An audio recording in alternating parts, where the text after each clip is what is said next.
చెప్పినటువంటి అంశము, నా ప్రార్థన నీ సన్నిధిని చేరునుగాక. అంశం ఏమిటి? నా ప్రార్థన నీ సన్నిధిని చేరునుగాక. అందరం ఒకసారి చెప్దాము నాతో పాటు కలిసి. నా ప్రార్థన, నేను చెప్తా మీరు చెప్పండి. నా ప్రార్థన నీ సన్నిధిని చేరునుగాక. ఎలా చేస్తే చేరుద్దండి మరి మన ప్రార్థన? ఇక్కడ దావీదు గారు ఇక పిల్లలు కొంచెం కాముగా ఉండండి. ఇంకా పోయిన వారం కూడా అరిశారు, ఈ వారం ఇక కాముగా ఉండాల. ఎంతమంది పిల్లలు కాముగా ఉంటే అంతమందికి స్పెషల్ ప్రార్థన చేస్తా. చాక్లెట్లు ఇప్పుడు నేను తేలేను, సరేనా? అరవకుండా కూర్చోండి. ఇక వాక్యం నడుకు వద్దాము. ఈ రోజున దేవుడు నాతో మాట్లాడిన అంశం మరొకసారి చెప్పండి. ఆమేన్. మాట చెప్పిన ప్రతి ఒక్కరి ప్రార్థన దేవుని సన్నిధికి చేరునుగాక. ఈ రోజు నేను అడిగితే దేవుడు అదే అన్నాడు, నా ప్రార్థన నీ సన్నిధికి చేరునుగాక అని అంశం ఇచ్చి దేవుడు అన్నాడు, ఎలా పడితే అలాంటి ప్రార్థన, ఎవరు పడితే వారు చేసేటువంటి ప్రార్థన నా సన్నిధానంలోనికి చేర్చబడదు. కానీ దేవుని యొక్క సన్నిధానంలోనికి నీ ప్రార్థన అంశములు, మనము ప్రార్థన చేస్తూ ఉంటాము. ఏ ప్రార్థన నువ్వు చేసినానో ఆ ప్రార్థన వినబడాలి, దేవుని సన్నిధానంలోకి చేర్చబడాలంటే మనమండి ఎలా పడితే అలా కూర్చొని, ఎలా పడితే అలా మాట్లాడి, ఎలా పడితే అలా ప్రార్థన చేస్తే చేర్చబడవంటండి. కొంతమంది ఏం చేస్తారంటే తప్పదు కదా, చేయాలి కదా, పెట్టుకున్నాం కదా కాబట్టి చేయాల్సిందే. ఏమండి, క్రైస్తవులం కాబట్టి ప్రార్థన చేయాల్సిందే అన్నట్టుగా ఏదో ముఖస్థుతి కోసము దేవుడి దగ్గరికి వెళ్ళి ఆయన ప్రార్థనలో కూర్చొని ముఖం చూపించి వచ్చేస్తా ఉంటారు. ముఖం చూపించి దేవానికి స్తోత్రములు స్తుతులు అని చెప్పేసి మన ముఖాన్ని దేవుడు చూపించి, నేను బ్రతికే ఉన్నాను ప్రభా, నేను సజీవంగానే ఉన్నాను, ఈ రోజు మమ్మల్ని కాపాడు, మా కుటుంబాన్ని కాపాడు అన్న మాట చెప్పేసి ఇక వచ్చేస్తా ఉంటారు. లేదంటే వెళ్తూ ఉండగా ప్రభా మన మీద సీఎం లాగా ప్రభా వెళ్ళొస్తాను, వందనాలు ప్రభా, నేను వెళ్తున్నాను, నేను నా మార్గంలో అంతట్లో తోడుగా ఉండి నన్ను కాపాడండి, యేసునామములో అడిగి వేడుకుంటున్నాను తండ్రి, ఆమేన్. ఏమండి, బయటికి వెళ్ళేటప్పుడు సీఎం ప్రార్థనలు అంటారు అవి. అలాగా ఏంటంటే సీఎం అంటే బిజీగా ఉంటారు, మనం కూడా బిజీగా ఏం చేస్తున్నాం, అలా ప్రార్థన చేస్తూ ఉంటాం. అయ్యా నన్ను కాపాడు, వెళ్తున్నాను, వస్తున్నాను, జాగ్రత్తగా చూడు. అలాంటి ప్రార్థనలు దేవుడు ఆలకించట్లేదు. కానీ దేవుడు అంటున్నాడు చూడండి, కీర్తనలు 88వ కీర్తన 8వ చరణం, 88వ కీర్తన 8వ చరణం ఒకసారి చదువుదామా? నా నేలవరను నాకు దూరముగా నీవు ఉంచి ఉన్నావు, నీవు వారి దృష్టికి నన్ను హేయునిగా చేసి ఉన్నావు. వెలుపలకి రావల కాకుండా నేను బంధింపబడి ఉన్నాను, బాధ చేత నా కన్ను క్షీణించుచున్నది. యెహోవా ప్రతిదినము నేను నీకు మొరపెట్టుచున్నాను, నీ వైపు నా చేతులు చాపుచున్నాను. నీ వైపు నా చేతులు చాపుచున్నానయ్యా. 13వ వచనం చదవండి. యెహోవా నేను నీతోనే మనవి చేస్తున్నాను ప్రభా. ఉదయమున నా ప్రార్థన నిన్ను ఎదుర్కోవాలి ప్రభా. అయ్యా నేను నీతోనే ప్రార్థిస్తున్నా, నీకే నేను చెప్తున్నా, నేను నీతోనే మాట్లాడుతున్నాను ప్రభా. పక్కింటి వాళ్ళతో ఎదురింటి వాళ్ళతోనో కాదు, లేదంటే నీ దూతలతోటి కాదు, నీ మహా సైన్యంతో కాదు ప్రభా. నా ప్రార్థన నీతోనే, నేను చెప్పుచున్న మాటలు నీతోనే మాట్లాడుతున్నాను. నేను ఏదైతే విజ్ఞాపన చేస్తున్నానో ఆ విజ్ఞాపన నీ దూతలకు చెప్పించి, దూతలారా ఇగో నేను ఇది చేస్తా ఉన్నాను, ఈ మాట వెళ్ళి ప్రభుకి చెప్పండి అని చెప్పి నేను దూతలతో మాట్లాడట్లా, నీ సైన్యంతో మాట్లాడట్లేదు, 24 పెద్దలతో నేను మాట్లాడట్లేదు ప్రభా, నీతోనే నేను మాట్లాడుతున్నాను. 13వ చరణంలో అంటున్నాడు దావీదు గారు, ఇదిగో ప్రభా నేను నీతోనే మాట్లాడుతున్నాను. యేసు ప్రభా, యెహోవా నా ప్రార్థన నీతోనే, నా మనవులు నీతోనే, నా యొక్క డీలింగ్స్ అన్ని నీతోనే నేను చేస్తా ఉన్నాను. కాబట్టి నా మనవి ఆలకించు. ఉదయకాలం ముందు నేను చేసే ప్రార్థన నిన్ను ఎదుర్కోవాలా, లేదంటే ఉదయకాలము నువ్వు ఇచ్చేటువంటి కృప నన్ను ఎదుర్కోవాలి ప్రభా అని చెప్పి దావీదు గారు అడుగుతూ ఉన్నారు. ఏమని అడుగుతున్నారు? పక్కన ఎదురోళ్ళని అడగట్లేదు, నీతోనే ప్రభా. నా బాధ అయినా నా కష్టమైనా ఎవరితోనూ నేను చెప్పుకోను, దూతలతో చెప్పుకోను, మహా సైన్యములతో చెప్పుకోను, ఇంకెవరితో నేను చెప్పుకోను. ఎవరితో చెప్పుకోవాలట? ఏమండి, ఎవరితో చెప్పుకోవాలి? దేవునితో, యెహోవాతో చెప్పుకోవాలట. యేసుక్రీస్తు ప్రభుల వారితో నీ బాధ అయినా, దుఃఖమైన, వేదనైనా నువ్వేం చేయాలా? నీ మనవి దేవుడు ఆలకించాలా? దేవుడి సన్నిధానంలో నీ మనవి ఆలకించబడాలి అంటే గనక నువ్వు ఎలా పడితే అలా ప్రార్థన చేయకూడదట. దేవుడు అంగీకరించే ప్రార్థనలు మనం చేయాలా. ఏమండి, మనుషులకు చెప్పుకొని మనకు బాధ వస్తే ఏం చేస్తామంటే ఫస్ట్గా వెళ్ళిపోయి ఇంట్లో వాళ్ళకు వీళ్ళకు చెప్పేసుకుని ఆ తర్వాత ప్రభు దగ్గరికి వస్తాం, ఆ తర్వాత దేవుడి దగ్గరకు వచ్చి అప్పుడు ప్రార్థన చేస్తూ ఉంటాం. అలాంటి ప్రార్థన కాదు. కానీ ఇదిగో దావీదు అంటున్నాడు, యెహోవా నీతోనే నా మనవి. ఏమంటున్నారండి? మరలా ఒకసారి చదవండి. యెహోవా నేను నీతోనే మనవి చేస్తాను. ఆ పక్క వాళ్ళు ఎవరితో మనవి చేయట్లేదు, పక్కన వాళ్ళు ఎవరితో నేను మాట్లాడట్లేదు. చాలమ్మా, ఇంక నేను ఎవరికి చెప్పుకోవట్లేదు ప్రభా. నా ఇంటి వాళ్ళకి కానీ, నా ముందు వాళ్ళకి కానీ ఎవరికి నేను చెప్పుకోవట్లేదు. నేను నీతో మాత్రమే నేను మాట్లాడుతున్నాను, నీకు మాత్రమే నేను చెప్పుచున్నాను ప్రభా. హల్లెలూయా. పిల్లలారా కొంచెం కాముగా కూర్చోండి. ఒకసారి అందరూ రెండు చేతులు పైకెత్తి స్తోత్రాలు చెప్దామా?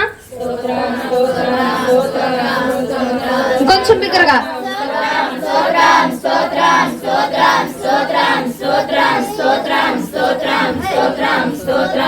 కొంచెం బిగ్గరగా స్వరముల ప్రతి ఒక్కరు.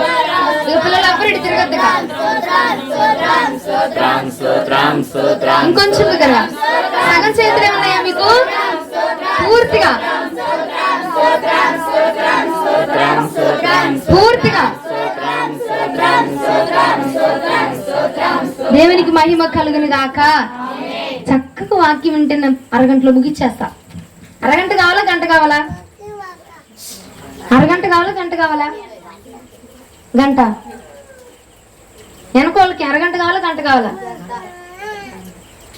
గంట కావాలా? దేవునికి అంటే ఇంక మేము వినమమ్మా, నువ్వు గంట సేపు చెప్తూనే ఉండు అంటారు. అంతేనా? అరగంట కావాలన్న వాళ్ళు ఎంతమంది? నువ్వు గంట సేపు చెప్పు, మేము వినం. అరగంటలో మీరు వింటే అరగంటలో చెప్తా అన్న, వినకపోతే గంట అన్న. అందరూ గంటే అంటున్నారు. అంటే వినము మేము, నువ్వు చెప్పుకుంటూ పో అంటున్నారు. అంతేనా? అంతేనా? అంతే అన్న వాళ్ళు ఒకసారి చేతులు పైకెత్తారా? కాదా? గంట సేపు వాక్యం చెప్పమంటారా? సరే, మిమ్మల్ని బట్టి దేవునికి మహిమ కలుగును గాక.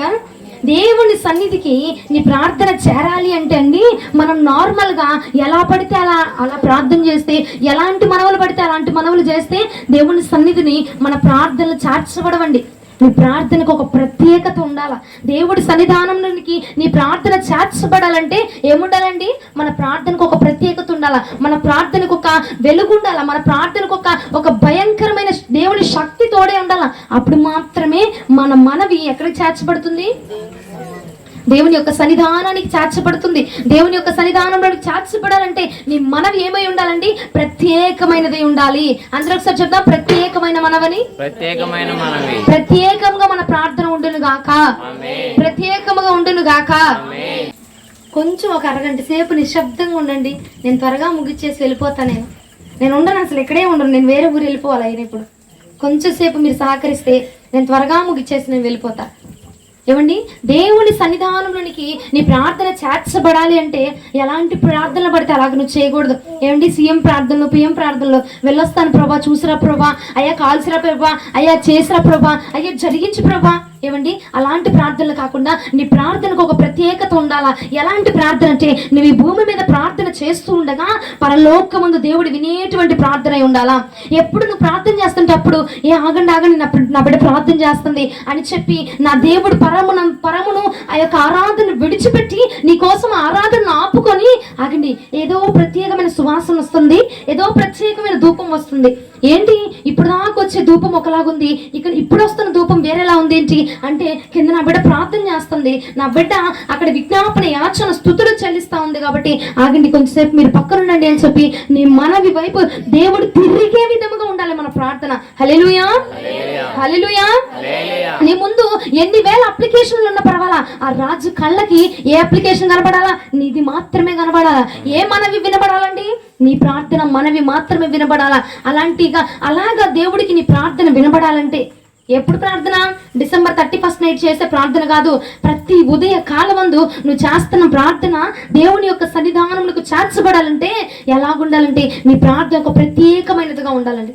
దేవుడు అంగీకరించే విధముగా ఉండాలా. నువ్వు వేసే ధూపానికి దేవుడు ఆ యొక్క పరలోక రాజ్యమును విడిచిపెట్టి నీ వద్దకు వచ్చే విధముగా ఉండాలి. హల్లెలూయా, హల్లెలూయా, హల్లెలూయా.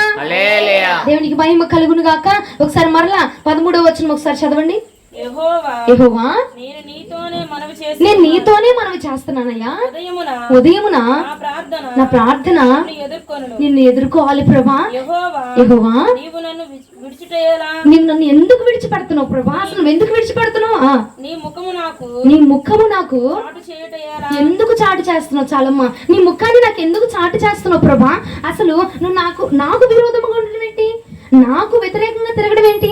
నేను ప్రార్థన చేస్తుంటే అది జరగకపోవడం ఏంటి ప్రభా, నేనెవరిని? నీ బిడ్డనై ఉన్నాను కదా, నేనెవరిని? నీ కుమార్తెని, నీ కుమారుడినై ఉన్నాను కదా. అలాంటిది నువ్వు నా మనవి ఆలకించకపోవడం ఏంటి ప్రభా? నువ్వు నా ప్రార్థన అంగీకరించకపోవడం ఏంటి?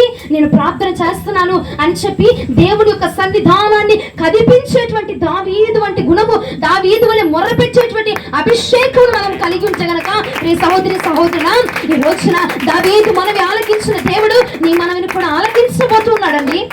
ఎలా ప్రార్థించాలా? దావీదు వంటి గుణము నీకుంటే గనక దావీదు ప్రార్థన వలె దావీదు మనవిని అంగీకరించిన వాడు నీ మనవిని కూడా అంగీకరిస్తున్నాడు.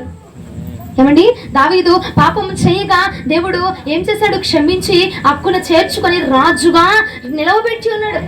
పాపం చేసినా క్షమించాడండి. పాపము చేసినా క్షమించడానికి గల కారణం ఏమిటంటే తనలో ఉన్న గుణము దేవుణ్ణి బ్రతిమలాడుకునే గుణం. అసలు నువ్వు నాకు విరోధం అయిపోవడం ఏంటి దేవా? అసలు నువ్వు నాకు విరోధం అయిపోవడం ఏంటి? నువ్వు నా మనవి వినకుండా నాకు ముఖమును చాటుకోవడం ఏంటి ప్రభా? నాకు ముఖాన్ని నువ్వు చాటుకొని నా మనం ఆలకించకుండా, నా ప్రార్థన ఆలకించకుండా, నేను చేసేది ఆలకించకుండా నువ్వు ఇన్ని రోజులు ఉన్నావేంటి ప్రభా? ఏమండి, మనం ఏం చేస్తాము? కార్యం జరిగిందా ఒక పూటతో ప్రార్థన ఆపేస్తాం, మరలా రెండో పూట ప్రార్థన ఉండదు. లేదా జరగలేదనుకో, అగో 31st నైట్ చేశానమ్మా, మరలా ఇప్పుడు దాకా నాకు ప్రార్థన ఇంకా నేను చేయలేదు, ఇంకా దేవుడు అసలు జరిగించలేదు కూడా. సరే, దేవుడు జరిగించలా, ఎప్పుడు చేసావమ్మా నీ ప్రార్థన? ఎప్పుడు ప్రార్థన చేసావు అని అంటే 31st నైట్ ప్రార్థన చేస్తానండి, 31st నైట్ ప్రార్థన చేస్తాను. కానీ ఏంటో దేవుడు ఇంకా అంగీకరించలేదేమో, ఏం జరిగిందో కానీ ఇప్పుడు దాకా కార్యం జరగలేదు, ఇప్పుడు దాకా దేవుడు నా పట్ల అద్భుతం జరిగించలేదు అని అంటే మనమండి అవసరానికి చేసే ప్రార్థనలు కాదు. కానీ దావీదు ఎలా చేస్తున్నాడు? అసలు నువ్వు నాకు విరోధం అయిపోవడం ఏంటి దేవా అంటే దేవునితో ఒక బంధాన్ని, ఒక సంబంధాన్ని ఏర్పాటు చేసుకున్నాడండి దావీదు. ఇదిగో అసలు నువ్వు నాకు విరోధం అయిపోవడం ఏంటి? అలాంటి మాట ఎవరితో అంటారండి? ప్రియుడు ప్రియురాలతో అంట. అసలు నువ్వు నాతో మాట్లాడపడం ఏంటి? మన ఇద్దరి మధ్యలో ఈ గొడవ ఏంటి? ఏమండి, భార్య భర్తలు అంటారు ఏమని? అసలు నువ్వు నాతో మాట్లాడపడం ఏంటి? మన ఇద్దరి మధ్యలో ఈ గొడవ రావడానికి కారణం ఏంటి అని అన్న సంభాషణ ఎవరి మధ్యలో ఉంటుందండి? ఒక బంధము, ప్రేమ అనే బంధమును ఏర్పాటు చేసుకున్న వారిద్దరి మధ్యలో ఆ మాటలు ఉంటాయి. దావీదు కూడా ప్రభువుల వారితో అదే బంధాన్ని ఏర్పాటు చేసుకున్నాడు. దావీదట దేవుని హృదయానుసారుడట. దేవుని హృదయానుసారుడు. దేవుని హృదయంలో ఏదైతే ఉన్నదో అదే దాని ప్రకారంగా నడిచేటువంటి వ్యక్తట. ఆ బంధాన్ని ఏర్పాటు చేసుకున్నాడు. కాబట్టి ఏమని ప్రార్థన చేస్తున్నాడు? దేవా, నేను నీతోనే మాట్లాడుతున్నా, నువ్వు నా వైపే చూడాలా. ఏమండి, ఏమంటాం మనం? నేనున్నాను ఇప్పుడు పూజ అంటాను, పూజ నువ్వు నా వైపే చూడాలా, ఇంకెవరితో నువ్వు మాట్లాడడానికి నాకు ఇష్టంలా, నువ్వు నాతోనే మాట్లాడాలి అంటామా అండి? మనకి ఇష్టమైన వ్యక్తులు ఏమంటాము? నువ్వు నాతోనే మాట్లాడాలా, నువ్వు నాతోనే ఉండాలా అంటారా అండి? నాకు చాలా ఇష్టము. మా ఫ్రెండ్ ఒక అమ్మాయి ఉంటుంది, నేను అంటాను తను ఎవరితోనే మాట్లాడింది అనుకో నాకు నచ్చేది కాదు. ఇక 2-3 రోజులు నేను అమ్మాయితో మాట్లాడేదాన్ని కాదు. ఎందుకంటే నాకు తనంటే అంత ఇష్టం, అంత ప్రాణం. అవునా? అలాగే నీ దావీదు అంటున్నాడు, అసలు నువ్వు నాతో మాట్లాడకుండా ఉంటావేంటి ప్రభా? నువ్వు నా దగ్గరికి రాకుండా ఉంటావేంటి? నేను నీతోనే మాట్లాడుతున్నా, నువ్వు నన్నే చూడాలా, నేను నీకే చెప్తున్నా, నా మనవి నీకే చెప్తున్నాను ప్రభా, నువ్వే నా పట్ల కార్యం చేయాలా. ఎవరికో నేను చెప్పట్లేదు, ఏ పాస్టర్ గారికి, ఏ పాస్టర్ అమ్మలకు నేను చెప్పట్లా. నా ప్రార్థన, నా మనవి ఎవరికి చెప్తున్నాను? నీకు మాత్రమే చెప్తున్నా. నా పట్ల కార్యం జరిగించాల్సింది కూడా నీవే అని చెప్పి ధైర్యముగా దేవుడితో ఒక సంబంధాన్ని క్రియేట్ చేసుకొని దేవుడితో మాట్లాడుతున్నారండి. ఆ యొక్క అనుబంధము, ఆ సంబంధము, ఆ యొక్క గుణము, ఆ లక్షణం మనలో కూడా ఉంచండి. దేవుడు మన మనవి ఆలకించబోతున్నాడు. మనం ఏం చేసినా సరే ఆలకించాలంటే దేవుడితో మనం ఒక సంబంధాన్ని క్రియేట్ చేసుకోవాలి. ఆ బంధాన్ని దావీదు ఏర్పాటు చేసుకున్నాడు. నువ్వు నా మనవే వినాలా, నేను చేస్తున్నా, నీకే చెప్తున్నా, నువ్వు నా ప్రార్థన ఆలకించాలంతే. ఎప్పుడైనా అట్టన్నారా?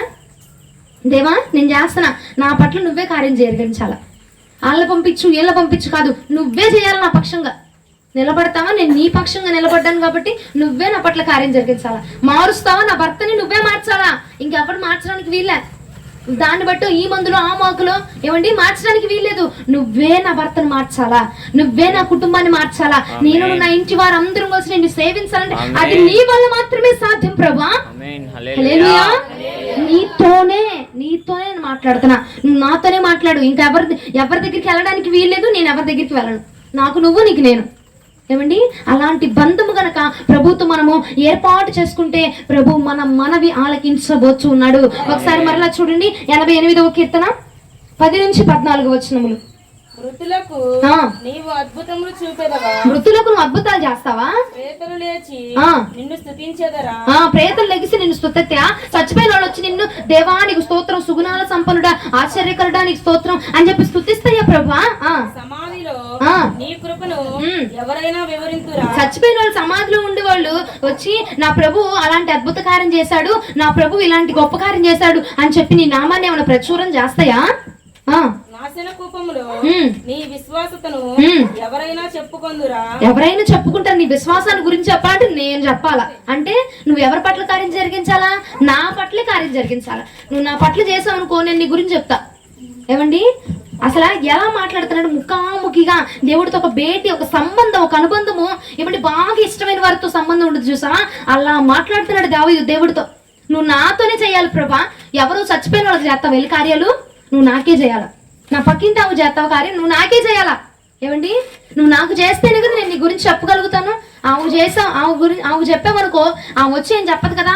నువ్వు నాకు చేస్తే నేను నీ గురించి చెప్తా. హల్లెలూయా, హల్లెలూయా. నువ్వు నా పట్ల అద్భుతం జరిగించావు అనుకో, నేను నీ గురించి చెప్తాను ప్రభా. నువ్వు నా పట్ల ఆశ్చర్యకార్యం జరిగించావు అనుకో, నేను నీ గురించి చెప్తాను. ఎవరో చేస్తే, చచ్చిపోయిన వాళ్ళ జీవితంలో చేస్తే వాళ్ళు వచ్చేమని నీ నామాన్ని గణపరుస్తారా? నువ్వు నా పట్ల చేయి అని చెప్పి బేటితో ముఖాముఖిగా మాట్లాడుతున్నారండి. చదవండి.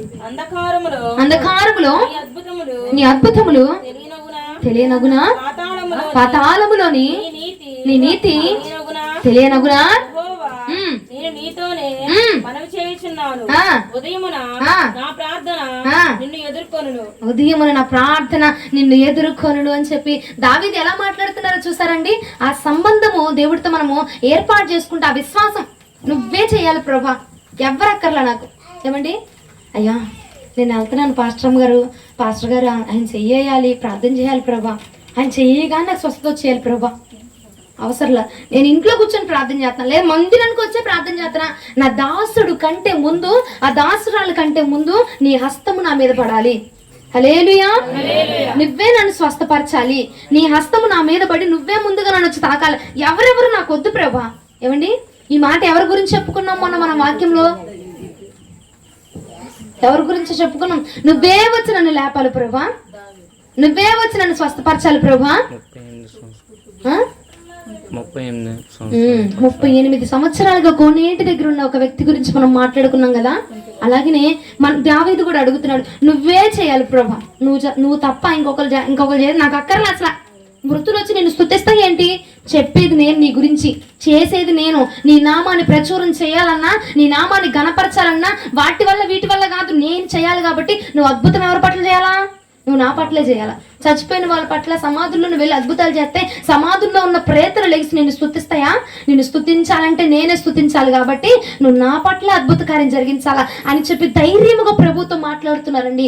ఆ దావీదు వలె మాట్లాడేటువంటి గుణము. ఏమండి నన్ను లేపండి అయ్యా, నేను నిన్ను స్తుతిస్తాను, నా పట్ల అద్భుత కార్యం జరిగించు, నేను నీ నామాన్ని గణపరుస్తాను ప్రభా అని చెప్పి విశ్వాసముతోటి ప్రార్థన చేస్తున్నాడు. అలాంటి ప్రార్థన దేవుడి సన్నిధానానికి చేర్చబడబోతూ ఉన్నది. హల్లెలూయా, హల్లెలూయా. అర్థమవుతుందన్న వారు హల్లెలూయా చెప్దామా? మీకు కూడా అర్థమవుతుందా? దేవునికి మహిమ కలుగును గాక. నీ కోసం నన్ను లేపు అన్న ప్రార్థన నీవు కలిగి ఉంటే గనకండి ఏం చేస్తున్నాడు? ఏమంటున్నాడు దావీదు? మీరు ఒకటి గమనించారా? నువ్వు నన్ను స్వస్థపరిస్తే, నువ్వు నా పట్ల అద్భుతం చేస్తే నేను కూర్చొని సపట్లు కొడతానంటున్నాడా? మీరందరూ ఒక చోటకి చేరారు ఎందుకు? వెనక వాళ్ళందరినీ, ఆ కెమెరా అవతల ఉన్న వాళ్ళందరినీ వాక్యం నేను అడగబోతున్నాను తర్వాత. గుర్తు చేయండి ముందోళ్ళు. నాకు ఏమని అడుగుతున్నాడు అంటే అండి, మీరు అద్భుతం నా పట్ల చేస్తే ఏమంటున్నాడు? నేను సాక్ష్యం చెప్పుకుంటానయ్యా, అద్భుతం చేస్తే నేను చప్పట్లు కొడతానయ్యా అంటున్నాడా? అనట్లేదు. నీ నామాన్ని నేను గణపరుస్తాను, నీ మహిమార్థం నేను నిలబడతాను ప్రభా. నువ్వు నా పట్ల అద్భుతం చేయి, నీ మహిమార్థం నేను నిలబడతా. దేవుడు మీకు మారు మనసు ఇచ్చినందుకు దేవుడికి మహిమ కలుగును గాక. నువ్వు నా పట్ల అద్భుతం చేసావు అనుకో, నేను ఏం చేస్తా? కూర్చోను, సప్పట్లు కొట్టను, ఇది చేయను అది చేయను, నీ నామాన్ని నేను ప్రచురం చేస్తాను. నా ఇంట్లో ఇదిగో 28 సంవత్సరాలుగా గర్భఫలం లేదు ప్రభా, లేదంటే 5 సంవత్సరాలుగా గర్భఫలం లేదు ప్రభా, నేను ప్రార్థన చేయగానే నాకు గర్భఫలం ఇచ్చావు కాబట్టి నేను కుటుంబంలో ప్రార్థన పెట్టుకొని కృతజ్ఞత కూడిక పెట్టుకొని ఇదిగో అందరికి, జనులందరికీ నీ నామము తెలియని వాళ్ళందరినీ నా ఇంటికి పిలిచి నీ అద్భుత కార్యము గురించి నేను వివరిస్తానయ్యా. నీ నామాన్ని మహిమ పరచడానికి నా పట్ల అద్భుత కార్యం జరిగించు, నీ నామాన్ని స్తుతించడానికి నా పట్ల అద్భుత కార్యం జరిగించు అని చెప్పి దావీదు ప్రార్థన చేస్తున్నాడు. ఏమండి, నా పట్ల కార్యం జరగాలి జరగాలి జరగాలి అని నువ్వు ప్రార్థన చేస్తున్నావు, కానీ జరిగితే నీ నామాన్ని గణపరుస్తాను ప్రభా. నువ్వు నా పట్ల ఈ కార్యం చేస్తే నీ మహిమార్థం నేను నిలవబడతాను ప్రభా, నీ నామాన్ని ప్రచురం చేస్తాను ప్రభా అన్న ప్రార్థన, ఆ యొక్క విధము గనక నీకుంటే, ఆ గుణము గనక నీకుంటే, వెంటనే నా ప్రభు నీ పట్ల కార్యములు జరిగించబోతున్నాడు. హల్లెలూయా. నీ మహిమార్థం చేయబాక, ఆయన మహిమార్థం చేయి. ఆయన మహిమార్థం ఏం చేయాలా? అయ్యా, నా కుటుంబము, నేను, నా ఇల్లు, నా ఇంటి వారు దేవుణ్ణి సేవించాలా, నీ నామాన్ని కనపరచాలా. నా ఊరంతట్లో నా భర్త అవహేళనగా ఉన్నాడు ప్రభా. నా భర్త ప్రవర్తనే గాని, నా కుటుంబపు ప్రవర్తనే గాని చూసి అందరూ హేళన చేస్తున్నారు.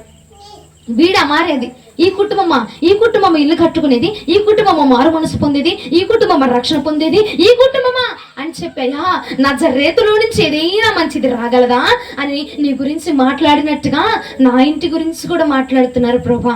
ఒక్కసారి నా కుటుంబాన్ని లేపయ్యా. అయ్యా, ఒక్కసారి నా కుటుంబాన్ని ముట్టండి ప్రభా. నువ్వు ఒక్కసారి గనక నా కుటుంబాన్ని ముట్టితే అయ్యా, నీ నామానికి మహిమార్థంగా ఈ ప్రాంతంలో మేము బ్రతుకుతామయ్యా. నీ నామాన్ని గణపరచడానికి ఈ ప్రాంతంలో నేను బ్రతుకుతాను ప్రభా. అయ్యా, నీ నామాన్ని ప్రచురము చేయడానికి ఈ ప్రాంతంలో ఒక సేవకుడిగా నేను లెగుస్తాను ప్రభా. ఈ ప్రాంతంలో ఒక సైనికుడిగా నేను లెగుస్తాను ప్రభా. నీ నామాన్ని మహిమపరిచేటువంటి ఒక బూరగా నేను వాడబడతాను ప్రభా. నా పట్ల అద్భుత కార్యం జరిగించయా, నా పట్ల ఆశ్చర్యకార్యం జరిగించు. దేనికోసం అంటే నీ మహిమార్థం. నేను ఈ భూమి మీద నీ నామాన్ని గణపరచాలంటే నువ్వు నా పట్ల అద్భుత కార్యం జరిగించు. హల్లెలూయా. నీ ప్రార్థన ఈ రోజు నుంచి ఇలాగ మార్చబడును గాక.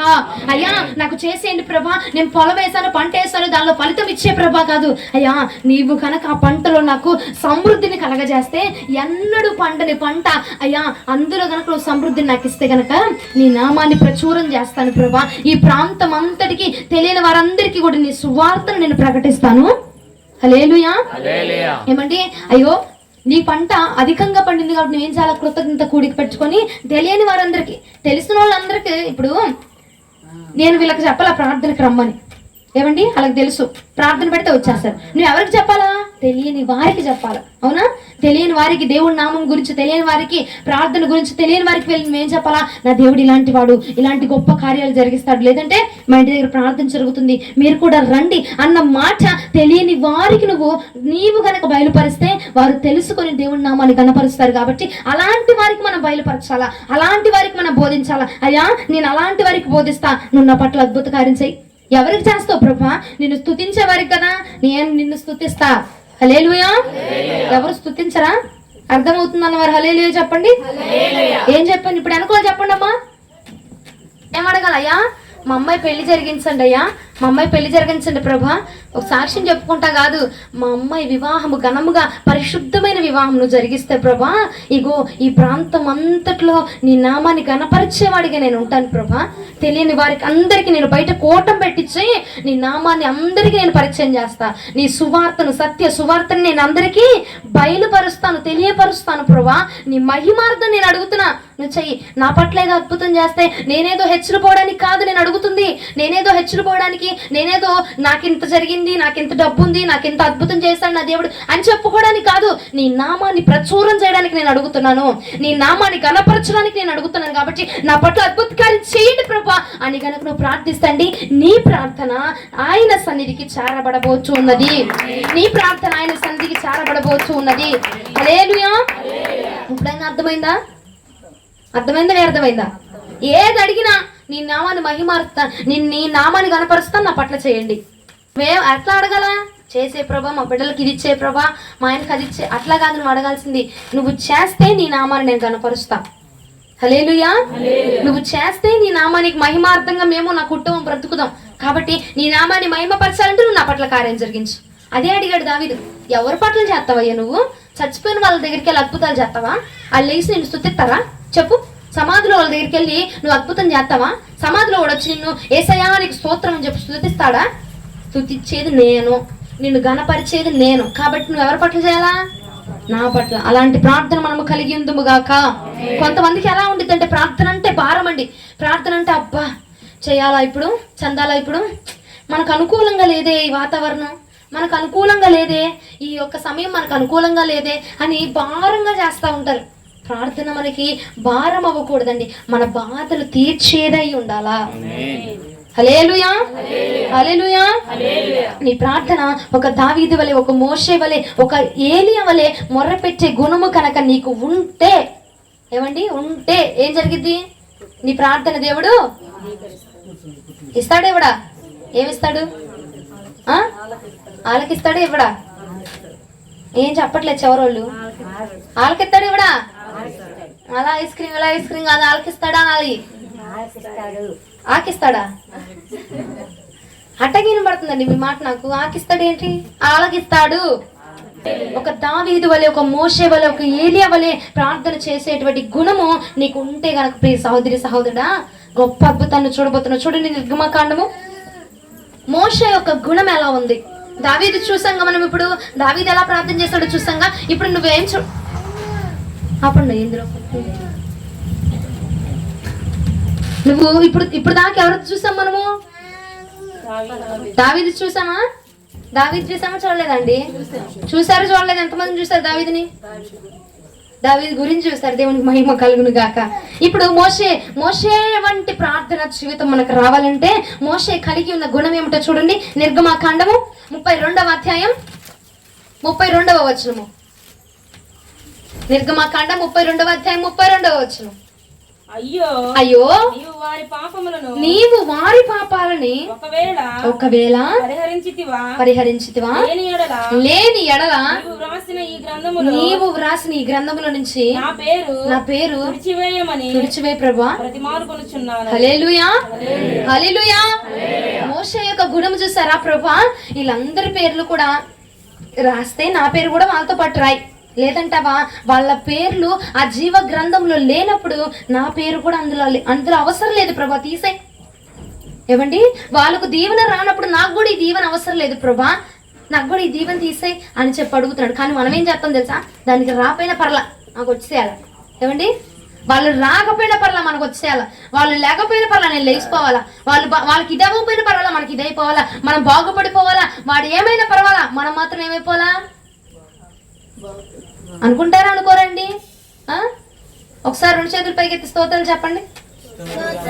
అంది మిమ్మల్ని తిని రావద్దంటా నేను. దగ్గరగా 2 చేతులు పైకెత్తి ఇంకా ఇంకా ఇంకా సగం చేతులు ఉన్న వారిని బట్టి దేవుడికి మహిమ కలుగును గాక. చెప్పండి చెప్పండి చెప్పండి.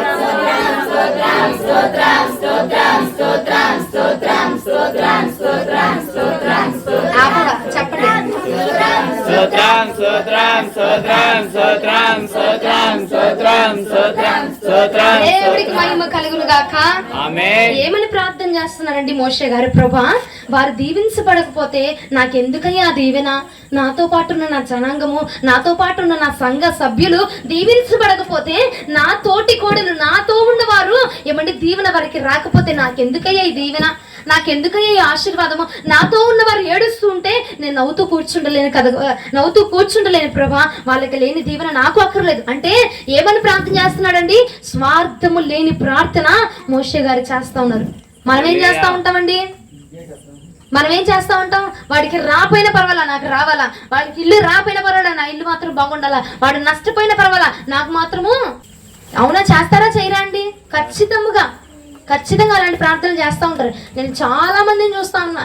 వాళ్ళకి ఏమైనా పర్వాలా, నేను మాత్రం బాగుండాలి, నేను మాత్రం ఫలించబడాలి, మేము మాత్రం దీవెన పొందాలా, ఎదుటోడికి ఏమైపోవడం పర్వాలా. కానీ మోషే యొక్క గుణం అలా లేదండి. స్వార్థము లేని ప్రార్థన, నిస్వార్థమైన ప్రార్థన చేస్తున్నాడు. కాబట్టి మోషే ప్రార్థనట నా ప్రభు అంగీకరించి ఉన్నాడటండి. మోషే మనవి నా ప్రభు అంగీకరించి ఉన్నాడు, ఆలకించి ఉన్నాడట. ప్రియ సహోదరి సహోదరుడా, నీవు కూడా నిస్వార్థమైన ప్రార్థనలు చేసి చేసి చేసి ప్రభు నాకు ఇవ్వయ్యా, నాకు చేయయ్యా, నా పట్ల చేయయ్యా, నా బిడ్డలను లేపయ్యా, నన్ను లేపయ్యా కాదండి, మా కుటుంబమును లేపయ్యా, మా ప్రాంతాన్ని లేపయ్యా, మా జనాంగాన్ని లేపు ప్రభా. అయ్యా మేమంతా నీ నామాన్ని కనపరచాలి ప్రభా. నా ఇల్లు ఒకటే కాదు, నా ఊర్లో ఉన్న ఇల్లులన్నీ కూడా మేమందరం ఏకముగా కూడి నీ నామాన్ని కనపరచాలి ప్రభా అన్నటువంటి మనస్సు, అన్నటువంటి ప్రార్థనను చేయగలిగితే ప్రియ సహోదరి సహోదరా, దేవుడు నీ ప్రార్థన అంగీకరించబోతున్నాడండి. స్వార్థం లేని ప్రార్థనలో నా ప్రభు ఆలకించబోతున్నాడు. మొదటిగా ఎలాంటి ప్రార్థన చేయాలా? దేవుని మహిమపరిచేటువంటి ప్రార్థన చేయాలా. రెండో ప్రార్థన ఎలాంటి చేయాలా? స్వార్థం లేని ప్రార్థన, నిస్వార్థమైన ప్రార్థన చేయాలా. నేనే బాగుపడాలి ప్రభా, వాడికి ఏమైనా పర్వాలా. ఏమండి, అలాంటి ప్రార్థనలు కాదు. ప్రభా లేపితే మమ్మల్ని ఇద్దరిని లేపు, లేపితే మా కుటుంబం మొత్తాన్ని లేపు ప్రభా, మా కుటుంబం లేచి మా ప్రాంతం అంతా లేవాలి ప్రభా. మా ప్రాంతం మేము ఒక్కరిమే వాక్యం వినడం కాదు, మా ఊర్లో ఉన్న వాళ్ళందరూ వాక్యం వినాలా, వారందరూ మారు మనసు పొందాలా, వారందరూ రక్షణ పొందాలా. ఏమండి, ఆ యొక్క భారము ఇక్కడున్న వాళ్ళని నేను ఒక వ్యక్తిలో చూసా. ఒక వ్యక్తిలో కాదు, ఒక కుటుంబంలో చూస్తున్నా. ఆ కుటుంబాన్ని బట్టి దేవుడికి మహిమ కలుగును గాక. మీలో కూడా ఉంది, లేదనట్లేదు, మీరు కనపరచట్లా అంతే. ఏమండి, మనం ఏం చేయట్లా? అర్థం కాదా? కనిపించట్లేదా? గణపరచట్లే కాదు, కనపరచట్లా. కుటుంబానికి ఉంది ఆసక్తి, వాళ్ళు కనపరుస్తున్నారంటే మాకు లేదా అమ్మా అనబాకండి, మీకు కూడా ఉంది, మీకు కూడా ఉంది. కానీ మీరేం చేయట్లా? కనపరచట్లయా. ఆశ ఉంది ప్రభా, నాతో పాటు నేను ఒక్కదాన్నే కాదు, నాతో ఉన్న జనాంగం అంతా మారు మనసు పొందాలా, నాతో ఉన్న ఈ కుటుంబం అన్నీ రక్షణ పొందాలి ప్రభా. నేను ఒక్కడినే నీ యొక్క సువార్తను తెలుసుకోవడం కాదు, నీ నిజమైన సత్య సువార్తని ఈ ప్రాంతం అంతా తెలుసుకోవాలి ప్రభా అన్న భారము, అన్న నిస్వార్థమైన ప్రార్థన చేస్తే ప్రభు మన ప్రార్థన అంగీకరించబోతున్నాడు. హల్లెలూయా, హల్లెలూయా, హల్లెలూయా. ఎలాంటి ప్రార్థన అంగీకరిస్తారో చెప్పా నేను.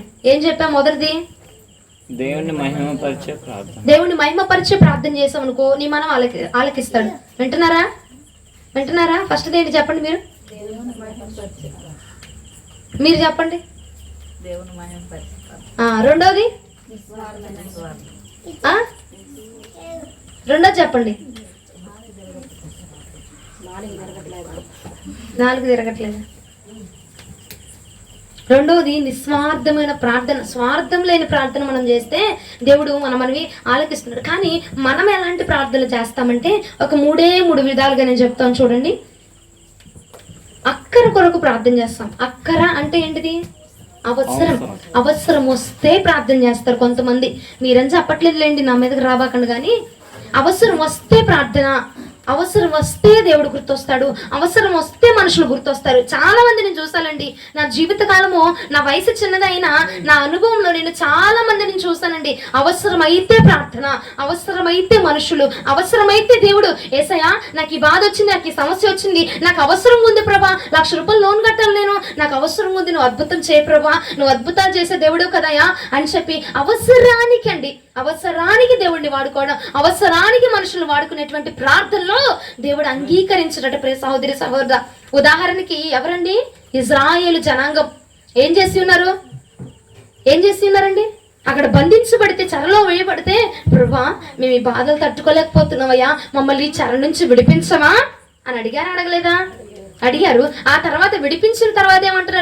ఎంతపటికి మమ్మల్ని శోధిస్తావు ప్రభా, అక్కడ ఉన్నప్పుడే మేము బాగా నీసు మాంసం అన్ని బాగా తిన్నాము, ఇక్కడ తీసుకొచ్చి మమ్మల్ని కూరగాయలు తినిపిస్తావేంటి, ఎక్కడ తీసుకొచ్చి మమ్మల్ని ఇలా చేపిస్తావేంటి ప్రభా అని గొనుగులతో దేవుడి నామాన్ని అవమానపరిచారు. అంటే ఆ బాధ నుంచి బయటకు వచ్చేదాకా, అంటే అవసరం తీరిపోయేదాకా ప్రార్థన చేశారు. అవసరం తీరిపోయేదాకా దేవుడు పట్టుకున్నారు. అవసరము అంతా అయిపోయేదాకా ఏం చేశారు? ప్రార్థన చేసి దేవుని పట్టుకుని, పాస్టర్లు పట్టుకుని, వాళ్ళని పట్టుకుని, నీళ్ళు పట్టుకుని తిరిగారు. అంతా అయిపోయింది. అవసరం అయిపోయిన తర్వాత గొనగడం.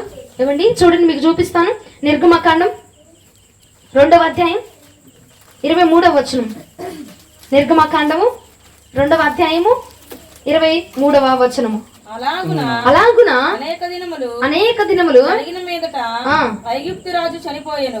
ఇశ్రాయేలు తాము చేయుచున్న వెట్టి చాకిరీని బట్టి, వెట్టి పనులను బట్టి నిట్టూర్పులు విడుచుచు మొరపెట్టుచుండగా వెట్టి పనులను బట్టి వారు పెట్టిన మన దేవుని యొద్దకు చేరెను.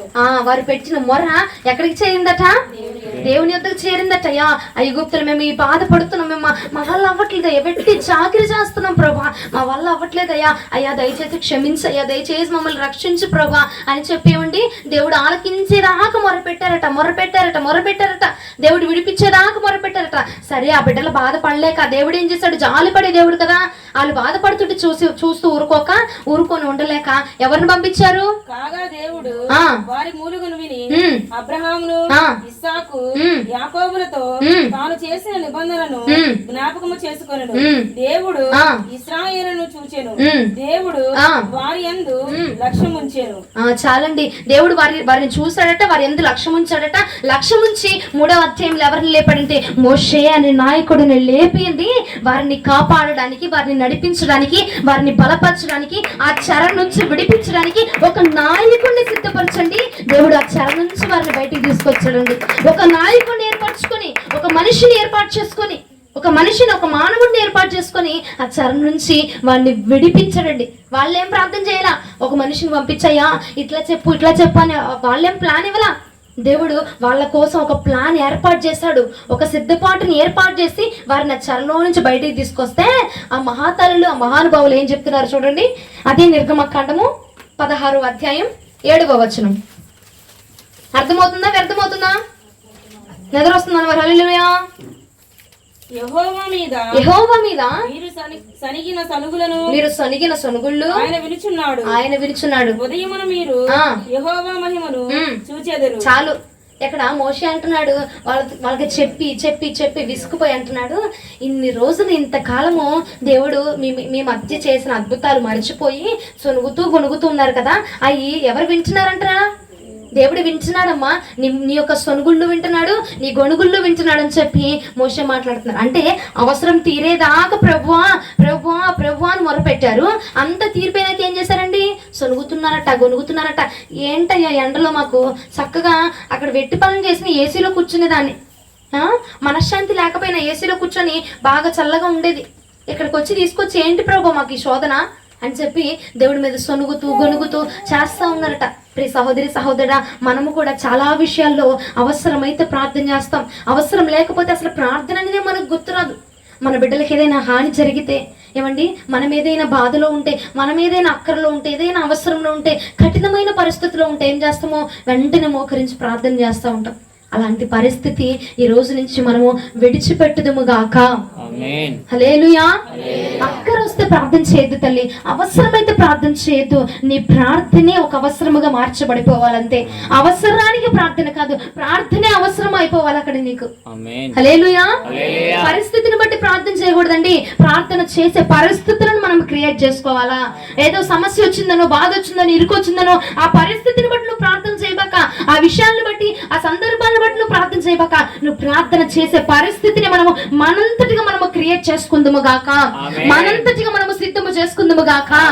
సమస్య వచ్చిన, బాధ వచ్చిన పర్వాలేదు, ఏమొచ్చినా పర్వాలా, ఇప్పుడు ఏం జరగల, సమస్య ఏం లేవు, అంతా బాగుంది ప్రభా, అంత బాగుంది కాబట్టి అందుని బట్టి నీకు స్తోత్రాలు ప్రభా అని ప్రార్థన చేసే పరిస్థితిని మనం క్రియేట్ చేసుకుందాము గాక. సమస్య వచ్చిందా, అయినా ప్రార్థన చేయమని, అయ్యా అంత బాగానే ఉంది ప్రస్తుతానికి, ఇప్పుడు ఒక చిన్న సమస్య వచ్చింది, ఆ యొక్క సమస్యని నువ్వు తొలగించు ప్రభా అని ఒక ప్రార్థన రిక్వెస్ట్ అక్కడ నువ్వు క్రియేట్ చేయాలా. ఆ ప్రార్థన ఒకటి క్రియేట్ చేయాలా. సరే, అంత బాగుంది, అంత ఘనంగా జరిగిస్తుంది, ఏ సమస్య లేదు, ఏ డోకా లేదు, కాకపోతే కొంచెం చిన్నగా ఏదో ఆటంకంగా ఉంది, ఏదో ఇబ్బందిగా ఉంది, నువ్వేం చేయాలి? అప్పుడు ఏం చేయాలండి? మొరపెట్టాలా, ప్రార్థన చేయాలా. కానీ మనందరం ఏం చేస్తామంటే సమస్య వచ్చినప్పుడే ప్రార్థన చేస్తాం. అంత బాగుందనుకో ఏం చేస్తాం? సినిమాలు పెట్టుకోవడం, టీవీలు పెట్టుకోవడం, సీరియల్స్ పెట్టుకోవడం, ఏమండి, వాళ్ళ దగ్గరికి వెళ్ళడం, వీళ్ళ దగ్గరికి వెళ్ళడం, బండ్ల మీద కూర్చోడం, ఆ బండ్ల మీద కూర్చోడం, ఈ బండ్ల మీద కూర్చోడం, ముచ్చట్లు పెట్టడం. ఏమండి, లేఖనం చదువుతున్న వారేగా మీరందరూ, క్రైస్తవులేగా, పుట్టు క్రైస్తవులేగా అండి. నాలాగా మీరేం అన్యులు కాదు కదండి, నాలాగేం మధ్యలో దేవుని తెలుసుకునే వారు కాదు కదండి, పుట్టు క్రైస్తవులే కదా. మీకు మందిరంలో వాక్యం బోధిస్తున్నారు కదా, ముసలమ్మ ముచ్చట్లు, ఇదిగో నీకు అనవసరమైన దేవుడు లేఖనంలో సెలవిచ్చుచున్న మాట నీ చిన్నప్పటి నుంచి చదవలేదా? ఏమ్మా, చదవట్లేదండి? అక్కర్లేని మాటలు, వ్యర్థమైన మాటలు, అపహాస్యపు మాటలు, పూర్తి మాటలు నీ నోటి నుంచి రాకూడదు అన్న వార్త, అన్న వాక్యము నువ్వు చదవలేదా? ప్రియ సహోదరుడా, మీరేమి చిన్నప్పటి నుంచి దేవుడిని తెలుసుకొని వ్యక్తులు కాదు కదండి. మందిరానికి వెళ్ళిన వారే, సండే స్కూల్కి వెళ్ళిన వారే, అక్కడికి ఇక్కడికి ఆ VBSలు ఈ VBSలు అన్నిటికీ తిరిగిన వారే కదా. మరి ఆ VBSల్లో, ఆ సండే స్కూల్లో, ఆ ప్రార్థన స్థలాలలో మీకు చెప్పట్లేదా? ముసలమ్మ ముచ్చట్లు, వ్యర్థమైనవి, అగో సినిమాలు సీరియల్ చూడకూడదు, దేవుడికి ఇష్టం లేని వాటిల్లో నువ్వు తల దూర్చకూడదు అన్న వర్తమానము నీ చెవిన పడట్లేదా? ప్రియ సహోదరుడా, మళ్ళీ ఏమంటామంటే నా ప్రార్థన దేవుడే వినట్లేదమ్మా, నా ప్రార్థన దేవుడు ఆలకించట్లేదమ్మా. నేను ఎన్నిసార్లు మొరపెట్టినా దేవుడు ఏంటో నా ఎడల పక్షపాతం చూపిస్తా ఉన్నాడు. నా ప్రార్థన ఆలకించట్లేదు, నా మనం ఆలకించట్లేదు. ఎలా ఆలకిస్తాడమ్మా? నువ్వు కూర్చొని టీవీలో సీరియల్ చూస్తా ఉండి ప్రార్థన చేస్తా ఉంటే దేవుడు ఆలకిస్తాడా? నువ్వు కూర్చొని సినిమాలు చూస్తుంటే మీరు క్రైస్తవులు కాదు, క్రైస్తవులనగా క్రీస్తుకు సంబంధించిన వ్యక్తులండి. లోకానుసారముగా లోకముతో నీకేం పని? లోకముతో నీకేమి సహవాసం అండి? మీరు క్రైస్తవులు కదా, క్రీస్తుకు సంబంధించిన వారు కాదా? మా ఇది మా రాజ్యం ఇది, మా కులం ఇది, మా యొక్క ఇంటి పేరు ఇది అని గర్వంగా చెప్పుకుంటున్నావే. ఏనాడైనా నేను క్రైస్తవురాల్ని, క్రీస్తుకు సంబంధించిన వ్యక్తిని అన్న మాట నీ నోటి నుంచి చెప్పగలుగుతున్నావా? ఈ బైబిల్ గ్రంథంలో ఉన్న మాటలండి. మీరు పుట్టినది మొదలుకొని ఏమండి, అన్యులు ఎవరైనా ఉన్నారు ఇక్కడ? మధ్యలో కన్వర్ట్ అయిన వాళ్ళు ఎవరైనా ఉన్నారా? ఎవరు లేరు కదండి. దేవుణ్ణి తెలుసుకున్న వాళ్ళేగా. నాలాగే ఎవరు కన్వర్ట్ అవ్వలేదుగా. దేవుణ్ణి తెలుసుకొని దేవుని మాటలు తెలుసు కూడా ఏం చేస్తూ ఉంటామండి? సీరియల్స్, సినిమాలు, నాటికలు, ఇంకేంటి జబర్దస్తులు, ఆదస్తులు, ఇవన్నీ నీకు అవసరం లేదండి. నీకు అనవసరమైన వాటిని ఖర్చు పెట్టు. అవసరమైన దాన్నేమో అనవసరమైన దాన్నేమో దగ్గర తీసుకుంటున్నావు. అవసరమైన దాన్ని ఏం చేస్తున్నావు? దూరం పడేస్తున్నావు. అవసరమైన బైబిల్ ఎక్కడ ఉంటుంది? నీ షెల్ఫ్లో ఉంటుందండి. కానీ ఉండాల్సిన టీవీ ఎక్కడ ఉంటుంది? ఉండాల్సిన ఫోన్లు ఎక్కడ ఉంటున్నాయి? నీ చేతిలో, నీ వడిలో, నీ పక్కన, నీ బెడ్ మీద ఉంటున్నాయి. ఒకసారి ఆలోచన చేసుకున్నారా? దేవుని మాటకి మనం ఎంత విలువిస్తున్నాము, దేవుని యొక్క సువార్తకి ఎంత విలువిస్తున్నాము అన్నది నువ్వు జ్ఞాపకం చేసుకోండి. ఏదో తిన్నామా, వెళ్ళిపోయామా, వచ్చామా, చేసుకున్నామా, ఏదో క్రైస్తవులుగా పేరు సంపాదించుకున్నామంటే సరిపోదు. అక్కడ మనము నరకము పరలోకం అన్నది ఉన్నదనేది నువ్వు జ్ఞాపకం చేసుకో. ఈ రాత్రి కాలవందు ఆ రెండు ఉన్నాయి కాబట్టి నీకు తీర్పు తీర్చబోతున్నాడు ప్రభు. ఆ మాటను మర్చిపోయి ఏమండి, మీరు పుట్టు క్రైస్తవులే కదండి, ఆ మాట తెలియదా? నరకం పరలోకం ఉన్నదని తెలియదా మీకు? ఎవరికి తెలుసు కదా. మరి ఇలా బ్రతికితే మీ మనస్సాక్షి మీకు చెప్తుంది కదా. ఇలాంటి భక్తి చేస్తే ఎక్కడుంటామండి మనము? సీరియల్ చూడట్లేదా? సినిమాలు చూడట్లేదా? సినిమా పాటలకు డాన్స్ లేపించట్లేదు మీ పిల్లలతో? ఏమండి, నువ్వు నేర్చుకొని నీ పిల్లలకు నేర్పించాలా. కానీ నువ్వేం చేస్తున్నావు? వాడు బూతులు మాట్లాడితే ఏమో సంతోషించింది, అదేమో దౌర్భాగ్యపానందం నాకు అర్థం కాదండి. నిజంగా బూతులు వాడు మాట్లాడుతూ ఏం చేయాలా? దెబ్బ కొట్టి బాలుడు నడవలసిన త్రోవన వాడికి నువ్వు నేర్పించాలా. కానీ నువ్వేం చేస్తున్నావు? ఏ త్రోవను నేర్పిస్తున్నావు నీ బిడ్డలకి? నీ కుటుంబానికి ఏ త్రోవను నేర్పిస్తున్నావండి? నీ కుటుంబం వారు ఎటు ఆడమంటే అటు, నీ బంధువులు ఎటు ఆడమంటే అటు, ఏది చేయమంటే అది. అది కాదు నీ యొక్క సంస్కారం, అది కాదు. నువ్వు క్రీస్తు సంబంధించిన వ్యక్తివి కాబట్టి వాక్యం చదువుతున్నారుగా, లేఖనం సెలవిస్తుందిగా. అంటే అమ్మా 2022, 2023లో పెట్టాను ఆ బైబిల్. అక్కడ చెవులు పట్టేసింది, చదలు పట్టేసింది. మా ఊర్లో కాదు తెచ్చి బైబిల్ ఏదమ్మా నీ బైబిల్ ఏదంటే అప్పుడు తీసుకొచ్చింది. ఇక్కడ దిగానే అందులోంచి పురుగులు వస్తాయి, చెదల పురుగులు. ఏమండి, ఎట్లా ఉండిద్దండి? కన్నీరు. మీకేమో కానీ అసలు ఆ బైబిల్ చూడగానే నాకు అసలు కంట నుంచి కన్నీరు ఆగలేదండి. దేవుని మాటకి ఇచ్చే విలువదా అది. నీ ఫోన్ చూడు ఎంత భద్రంగా ఉంది. ఏంట దాని మీద అంట స్కిన్ గ్లాసులు అంట. ఏం గ్లాసులు అయినా? టెంపర్ గ్లాసులు అంటే వెనకాల ఏదో గ్లాస్ అంట, స్కిన్ అంట, రబ్బర్ అంట, ఇవి అంట. మరి నీ బైబిల్కి ఏదమ్మా స్కిన్? ఏది నీ బైబిల్కి? అసలు నీ చేతిలో బైబిల్ ఉందా? బైబిల్ ఎంతమంది దగ్గర ఉంది చూపించండి నాన్న. ఎంతమంది దగ్గర బైబిల్ ఉంది? ఉందా? మళ్ళీ తీసుకెళ్ళి ఎక్కడ పెడుతున్నారు? మనము విలువ ఇవ్వాల్సిందండి ఆ గుళ్ళకు, ఈ గుళ్ళకో, ఆ చర్చిలకు, ఈ మందిరాలకు కాదు. ముందు నీ ఇంట్లో ఉన్న దీనికి ఇవ్వు చాలు విలువ. అర్థమవుతుందా? ఇంట్లో ఉన్న నీ బైబిల్కి నువ్వు విలువ ఇస్తే చాలు. ఆ పాస్టర్ గారికి, ఈ పాస్టర్ అమ్మ గారికి నువ్వు విలువిచ్చిన విలువ ఇవ్వకపోయినా ముందు ఈ బైబిల్కి విలువ ఇవ్వండి. మీకు 2 చేతులు ఇటు దండం పెడుతున్నాను నేను. మిమ్మల్ని బ్రతిమలాడుకుంటున్నా. ఈ మాటలు మీరే కాదు మనం అనుకుంటాం, మన దగ్గర ఉన్న వాళ్ళే వింటున్నారు అనుకుంటాం. కానీ వినేవాళ్ళు చాలా మంది ఉన్నారు. అది నాకు ప్రభువు తెలియపరిచారు. మీరేం వింటారా? ఈ యొక్క స్పీకర్ ద్వారా చాలా మంది వింటారా. విన్న వారికి కూడా, వింటున్న వారందరికి కూడా, దీని ద్వారా ఎవరైతే ఈ మాట వింటున్నారు ఈ రాత్రి ఒకటే ఆలోచించండి. మీరేమి క్రైస్తవులే, అన్యులు కాదు. మీకు ఎవడు చెప్పాల్సినంత అవసరం లేదు. ఒకటి ఆలోచన చేసావా? క్రైస్తవుడు అయిన నీ దగ్గరకు వచ్చి అన్యురాలనైనా నేను చెప్తున్నా అంటే ఎలా ఉందండి మన జీవితం? ఎలా ఉంటుంది మన ఆత్మీయ స్థితి? మనము ఫోన్లకి, టీవీలకి, వీటికి ఇచ్చినంత విలువ ఈ బైబిల్కి ఇవ్వలేకపోతున్నామండి. ముసలమ్మ ముచ్చట్లు ఈ వాక్యం చెప్పిన తర్వాత ఏం చేస్తాం? వెంటనే ఇంటికి వెళ్ళి తినడం, పడుకోవడం, మళ్ళా పొద్దున పనికి వెళ్ళిపోవడం. దేవుడికి ఇష్టమైనట్టుగా మనం నడవాలండి. మనకు నచ్చినట్టుగా కాదు, మనకు నచ్చినట్టుగా అన్వయించుకోవడం కాదు. దేవుడికి ఎలా ఉంటే నచ్చుతాము, ఏది చేస్తే నచ్చుతాము, ఎప్పుడు చేస్తే నచ్చుతాము అన్నది మనం గ్రహించాలండి. అది గ్రహించాలి. అది క్రైస్తవుడి యొక్క విలువ అంటే. క్రైస్తవుడు అంటే అల్లా టప్పగా బైబిల్ పట్టుకుని తిరిగి వెళ్ళిపోయేవాడు కాదు. క్రైస్తవుడు అంటే ఒక రేంజ్ ఉంది, క్రైస్తవుడు కంటే ఒక విలువ ఉన్నదండి. క్రైస్తవుడు అంటే మామూలుడు కాదు. మీ కులాన్ని ఇది చూపించి మిమ్మల్ని తక్కువ చేస్తారేమో, కానీ నా ప్రభు దగ్గర నీ కులమే కాదు, నీ గుణము కూడా గొప్పగా ఉండదు. హల్లెలూయా. నీ గుణము కూడా గొప్పగా ఉండాలి నా ప్రభు దగ్గర. అంటే నీ గుణాన్ని మార్చేది బైబిల్ మాత్రమే. నీ గుణాన్ని మార్చాలంటే దీని వల్లే సాధ్యము. నీకు జ్ఞానం రావాలంటే దీని వల్లే సాధ్యము. నువ్వు మార్చబడాలంటే దీని వల్లే సాధ్యమండి. ఈ బైబిల్ ఒక్కటి మాత్రమే మనల్ని మార్చగలదు. కాబట్టి సహోదరి సహోదర, షెల్ఫ్లో పెట్టబాకండి. చదువులు పట్టేలా, పురుగులు పట్టేలా, చీమలు దూరేలా, పాములు దూరేలా పెట్టబాక. నీ బైబిల్ ఎప్పుడు కూడా నీ వద్దనే ఉంచబడాలా. ఎప్పుడు సమయం వస్తే అప్పుడు అందరూ ఒక్క అధ్యాయం చదువు, రోజుకు చాలు. ఒక్క అధ్యాయం చదివితే మనం ఏం చేయాలి, ఏం చేయకూడదు ప్రభు ప్రతిదీ తెలియపరుస్తాడండి. దావీదు, అయ్యా నువ్వు నా పట్ల చేస్తేనే ప్రభు అన్నాడు. మోషే అన్నాడు, స్వార్థం లేని ప్రార్థన. వాళ్ళని ఉంచుతావా ఉంచు, లేదా నన్ను కూడా తీసేయి. ఉంచితే మమ్మల్ని అందరి నుంచు. ఆ గుణం ఎక్కడి నుంచి వచ్చిందో చెప్పనండి. మనుషులుగా మనకున్న నైజం ఏంటంటే స్వార్థం. అవునా? నేను బాగుండాలి, నా ఇల్లు బాగుండాలి, నా పిల్లలు బాగుండాలి అనుకుంటారా? అనుకోరండి. మనుషులుగా సహజం అండి ఆ నైజం. కానీ దాన్ని కూడా మనుషుల యొక్క పారంపర్యాచారముగా వచ్చే ఆ గుణాలన్నీ మార్చేది బైబిల్. అవునా? అవునంటారా కాదంటారా? అవునంటారా కాదంటారండి? ఆ బైబిల్ మాత్రమే మార్చగలదు. నీ యొక్క తల్లిదండ్రులు పారంపర్యాచారంగా ఆచారాలు వచ్చేయన్నీ కూడా మార్చగలిగేది ఆ బైబిల్ మాత్రమేనండి. నన్ను చెప్పు, పక్కా పూజలు చేస్తా నేను, విగ్రహారాధన ఇప్పుడు కాదులే, మారకు మునుపు. ఏమండి, మా అమ్మ 2ంటికి పడుకొని 4ంటికి లేసేది. మా అమ్మతో పాటు మమ్మల్ని కూడా లేపేది. దేనికి? పూజలు చేసి ఆరతులు ఇచ్చి. అసలు నిద్ర ఉండేది కాదు. స్కూల్కి వెళ్ళేటప్పుడు కూడా నిద్ర ఉండేది కాదు. స్కూల్లో పడుకుంటే మా సార్ వచ్చి నన్ను 2 బీకేవాడు. ఏమండి, బీభత్సమైన విగ్రహారాధన, బీభత్సంగా. కానీ నా జీవితాన్ని మార్చింది ఈ బైబిల్ మాత్రమేనండి. నా జీవితాన్ని మార్చి నేను ఈ రోజు ఇలా నన్ను నిలవబెట్టింది. నా సాక్ష్యం అసలు ఏనాడో చనిపోవాల్సిన నన్ను దేవుడు ఇలా బ్రతికించాడండి. నిజంగా నా తల్లిదండ్రులు ఇరువురు కూడా గ్యాస్ సిలిండర్ పేలి వాళ్ళిద్దరూ కాలిపోతే అసలు యాక్చువల్గా ఆ ప్లేస్లో నేను ఉండాలా. మీరు నమ్ముతారు లేదు కానీ నాకు నిజంగా ఆశ్చర్యము. ఆ విషయం తలుచుకుంటే అసలు నిజంగా దేవుడు ఎంత గొప్ప కార్యం చేశాడు నా పట్ల అనుకుంటా. ఇలాగా చెప్పడానికేనేమో నా ముఖం వికృతంగా ఉంటే ఎవరైనా నేను చెప్తే 2 మాటలు చెప్తే వింటారా?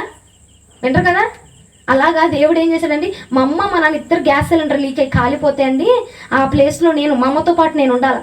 అలాంటి దేవుడు ఆ రోజు నన్ను తప్పించి ఈ రోజు నేను ఇలా నిలవబెట్టాడు. లేదంటే 2011లోనే నేను చనిపోయేదానండి. 2011లో గ్యాస్ సిలిండర్ లీక్ అయింది. 2010-11 ఆ ప్రాంతంలో గ్యాస్ సిలిండర్ లీక్ అయ్యి వారిద్దరికి కాలుగా. కానీ దేవుడు నన్ను సజీవుల లెక్కలో ఉంచుకున్నాడు. మా అమ్మ మా నాన్న కూడా సజీవుల లెక్కలో ఉంచారు. దాన్ని బట్టి దేవునికి మహిమ కలుగును గాక. నన్ను ఉంచడం కంటే వారిని ఉంచడం ఇంకా గొప్ప విషయం. మా అమ్మకైతే 90% కాలిపోయిందని అని చెప్పేశారు. ఇక్కడ డాక్టర్లు సంతకాలు చేపించేసుకున్నారు. రోడ్డు మీద పడి అండి, ఒక పిచ్చి కుక్క కనుక ఎలాగైతే రోడ్ల మీద తిరిగిద్దో, ఒక బిచ్చగత్తలు ఉంటారు చూసారా, అలాగ రోడ్ల మీద పడి ఏడుస్తుంటే ఏ ఒక్కరు కూడా ఆదరించిన వారు లేరండి. ఏ ఒక్కరు కూడా నన్ను దగ్గరికి చేర్చుకున్న వారు లేరు. కానీ నా దేవుడి వాక్యము, నా దేవుడి మాటలు చేర్చుకుంటే ఎంతకాలం చూసుకుంటారండి బంధువులైనా? మహా అంటే 1 నెల 2 నెలలు ఉండొచ్చు. కానీ వారికి మనం ఏమైపోతాము? భారం అయిపోతాం. కానీ ఈయనకు మనం భారం కాదు. హల్లెలూయా.